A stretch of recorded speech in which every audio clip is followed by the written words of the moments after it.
نہیں آ رہی ہے. ان میں بڑے بڑے سخی جو اگر آپ کو نظر آتے ہیں نا تو وہ آپ کو بڑے اس لیے لگ رہے ہوتے ہیں کہ آپ کے پاس آپ کے دکان پکوڑوں کی ہوتی ہے اور باتیں آپ کروڑوں کی کر رہے ہوتے ہیں. ان کے پاس دولت اتنی ہوتی ہے کہ اس کو سنبھالنے کا ان کے پاس کوئی ذریعہ نہیں ہوتا. اتنی زیادہ دولت میں سے پھر یہ بہت سارے ٹرسٹ کے کام کر رہے ہوتے ہیں کہ یار چلو یہاں لگا دو, یہاں لگا دو, یہاں لگا دو, کہ ظاہر ہے کتنا کھائے گا آدمی.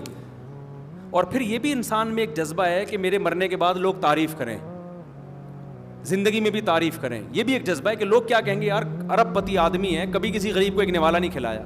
جیسے آپ کے گھر میں مہمان آتے ہیں, آپ کھلاتے ہیں نا ان کو, سخاوت, بعض دفعہ یہ سخاوت کی وجہ سے, بعض دفعہ اس بیس پہ کھلا رہے ہوتے ہیں کہ یار نہیں کھلایا تو کیا میرے بارے میں لے کے جائے گا کہ کیسا کنجوس آدمی ہے. یہ ہوتا ہے کہ نہیں ہوتا؟ تو یہ وہ سخاوت نہیں ہے جو اسلام چاہتا ہے. یہ تو ایک سوسائٹی کا ایک حصہ ہے کہ یار اپنی آپ کو بے عزتی سے بچانے کے لیے آپ کو خرچ کرنا پڑتا ہے. تو پوری دنیا میں یہ اصول ہے کہ جو بھی غریبوں کی مدد کرتا ہے, چاہے مسلم و غیر مسلم, لوگ اس کی کرتا ہے, لوگ اس کی تعریف کرتے ہیں. تو بہت سے لبرل لوگ یہ کام کر رہے ہوتے ہیں, لیکن ان کا بڑا مقصد کیا ہوتا ہے؟ تاکہ ہمارا نام لوگوں میں زندہ رہے. یا ویسے ہی کسی غریب پہ ترس کھا لیتے ہیں, وہ تھوڑا بہت خرچ کر دیتے ہیں, وہ تھوڑا بہت آپ کو بہت لگ رہا ہوتا ہے, لیکن ان کی ارننگ کے لحاظ سے وہ بہت نہیں ہوتا, وہ بہت تھوڑا ہوتا ہے. تو حقیقی معنوں میں سخی بننے کے لیے جو اسلام جس قسم کی سخاوت آپ سے چاہتا ہے کہ دائیں ہاتھ سے دو, بائیں کو پتہ بھی نہ چلے, اور دوسروں کا حق دے دو, کسی کا حق نہ دباؤ, اس سخاوت کے لیے جب تک آپ کا آخرت پر اور اللہ پر ایمان نہیں ہوگا آپ سخی نہیں بن سکتے. بلکہ آپ کو سخاوت کے بیان ہی برے لگیں گے کہ یار یہ جیسے میں نے بیان کیا تھا نا, ذاتی گھر نہ بناؤ, بہت سے لوگوں کو بہت برا لگا ہے وہ بیان, اتنا برا لگا. میں نے خود کمنٹس پڑھے, خاتون نے لکھا اس مولوی کے بیان مت سنا کرو, بہن اس کے بیان کو کمنٹ کر رہی تھی وہ. حالانکہ میں نے ذاتی گھر کی مخالفت نہیں کی, میں نے کہا ایک اسٹیپ ایسا ہے اس میں بنا سکتے ہو, اپنے پیٹ کاٹ کے کیوں بنا رہے ہو. لیکن ان کا کانسیپٹ یہ کہ نہیں, پاپے چائے میں پاپے ڈبو کے کھاؤ, لیکن گھر اپنا ہونا چاہیے.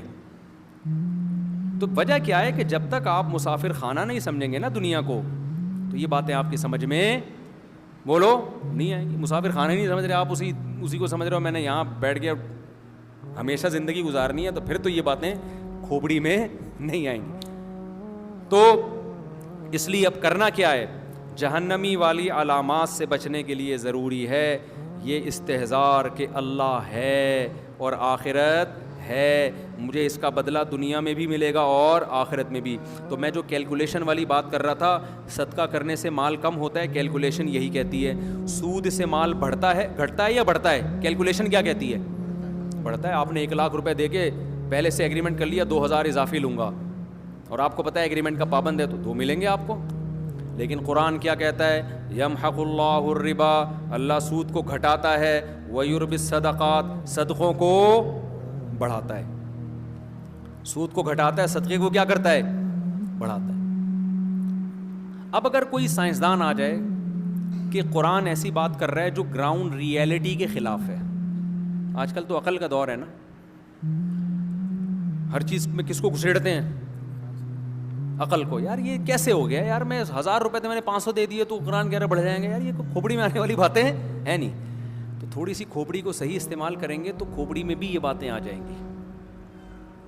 دیکھو آپ کو رزق کا تو پتہ ہوتا ہے کہ میرے پاس 1,000 ہیں یا کروڑ ہیں یا 1 ارب ہیں. کچھ چیزیں کیلکولیشن میں آ نہیں سکتی.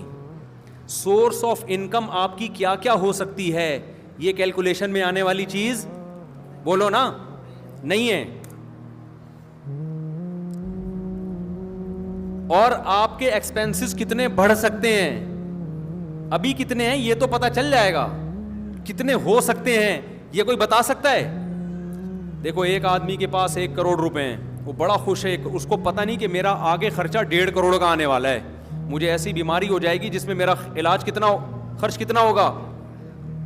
یہ چیزیں سائنسدان ٹریس ہی نہیں کر سکتے, ماہرین معیشت یہاں تک پہنچ ہی نہیں سکتے. تو اس لاکھ کا کیا فائدہ ہوا, کروڑ کا کیا فائدہ ہوا؟ سمجھ میں آ رہی ہے بات؟ ایک آدمی کے پاس 1 لاکھ ہے, خرچہ اس کا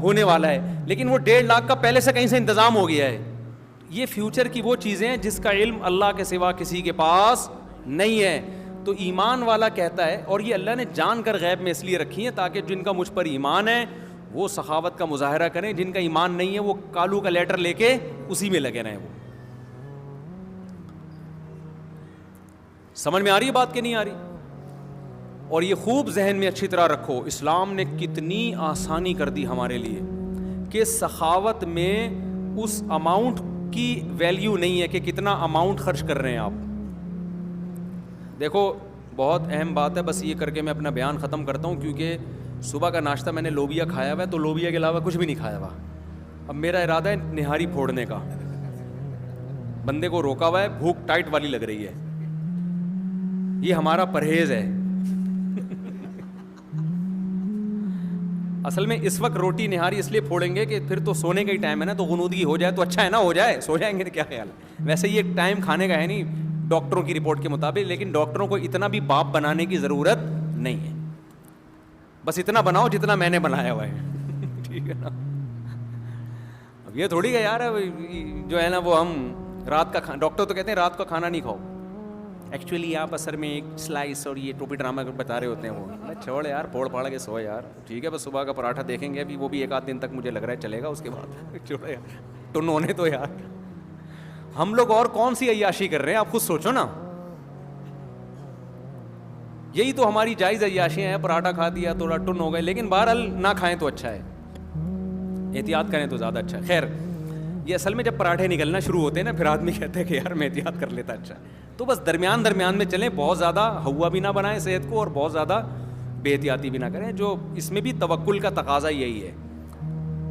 توکل کسے کہتے ہیں؟ اسباب اعتدال سے اختیار کرنا, اسباب میں غلو نہ کرنا. بعض لوگ بہت غلو کرتے ہیں, پتہ نہیں کون کون سے گھاس پھوس کھانا شروع کر دی انہوں نے کہ وہ فائبر چاہیے, تو پھر اتنا ڈاکٹر سے پوچھ رہے ہوتے ہیں کتنی کیلوریز چاہیے مجھے, ڈاکٹر کہتے ہیں 500 کیلوریز آپ کو ریکمنڈ کر رہا ہوں. اب وہ ہر خوراک پہ خرید رہے, اس میں 250 یہاں سے مل گئیں, 200 یہاں سے ہو گئیں, 50 رہ گئیں. برگر کھلا دیا کسی نے, 1000 آ گئیں. اب ٹینشن میں ہے یار یہ کیا ہو گیا. تو یورپ میں نا کچھ لوگ وہمی ہو چکے ہیں, کھانے سے پہلے کیلوریز چیک کر رہے ہوتے ہیں. اتنی ٹینشن کی ضرورت نہیں ہے, نیچرل اس پہ چلو بس آرام سے. باقی بچانے والا کون ہے؟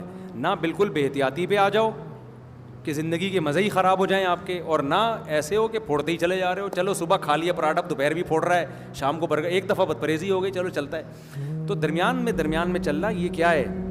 کیونکہ جب آپ صحت کی اتنی فکر کرتے ہیں نا تو ٹینشن سے مر جاتے ہیں آپ. پھر حقیقت بتا رہا ہوں آپ کو. خیر تو اور ویسے بھی زیادہ دم مر جائے گا نا,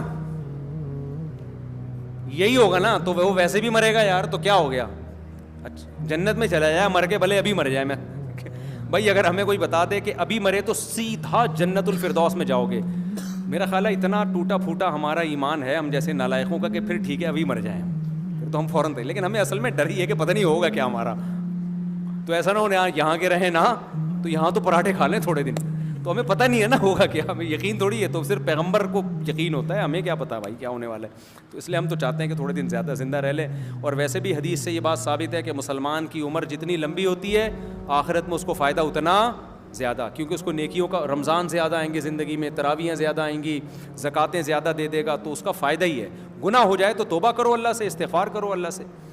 تو میں اب جو اصل بات کر کے بیان ختم کروں گا, پہلی بات تو یاد رکھو, جتنی سخاوت کی ویلیو مردوں کے لیے ہے اتنی ہی سخاوت کی ویلیو خواتین کے لیے.